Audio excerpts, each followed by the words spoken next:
Okay, so chapter 5, I said I'd talk about anxiety, and I want to do a video on anxiety because I do actually believe it's one of the biggest things that we, us as colon hydrotherapists, really have to deal with when it comes to clients in the clinic, particularly because the gut and the brain are so closely related.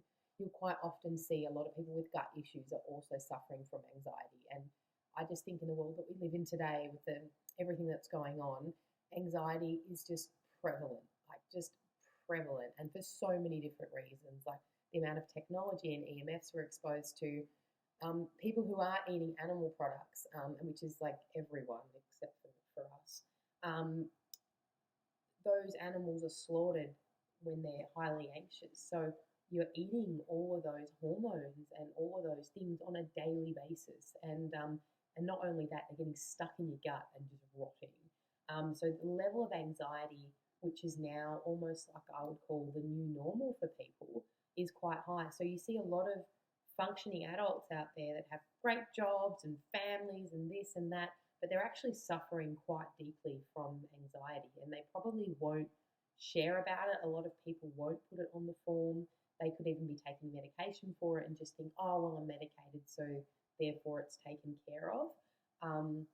I would say at least 50-60% of clients will have some form of anxiety. And now that's exacerbated when they're doing a therapy or a treatment or a process for the first time, which they're very likely to be anxious about.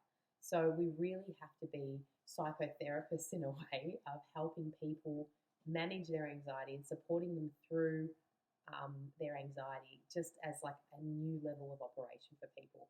What can we do in our sessions, particularly our first sessions, to really help those suffering from anxiety? Because those suffering from anxiety will be a large percentage of our clients. So one thing that I think is really good is to be relaxed yourself.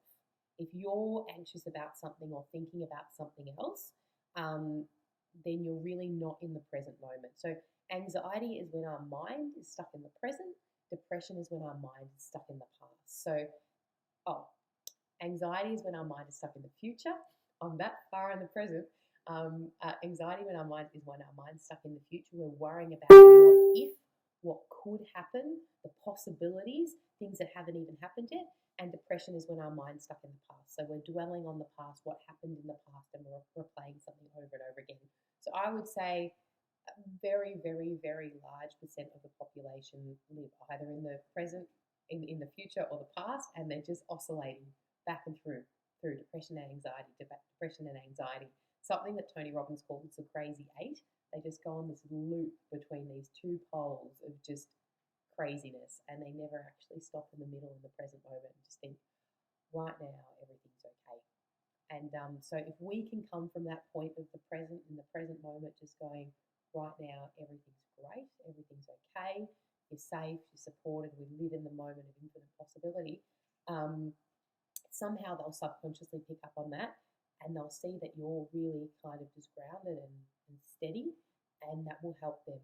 That will help them even subconsciously with their anxiety. Another thing that we can do is really show that we're present with them and we have time for them, that we go through things with them very slowly and carefully.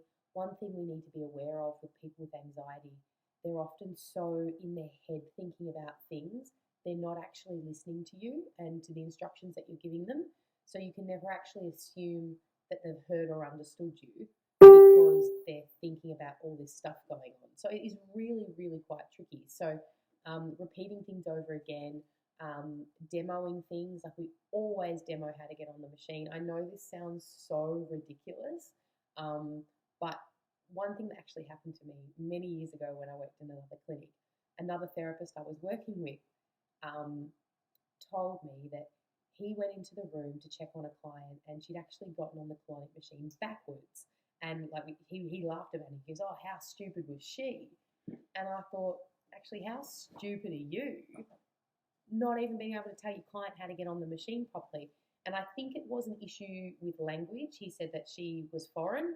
I think he said that she was Asian. And I don't know if you know much about Asian cultures, but it is a cultural thing to always say yes, even if you mean no.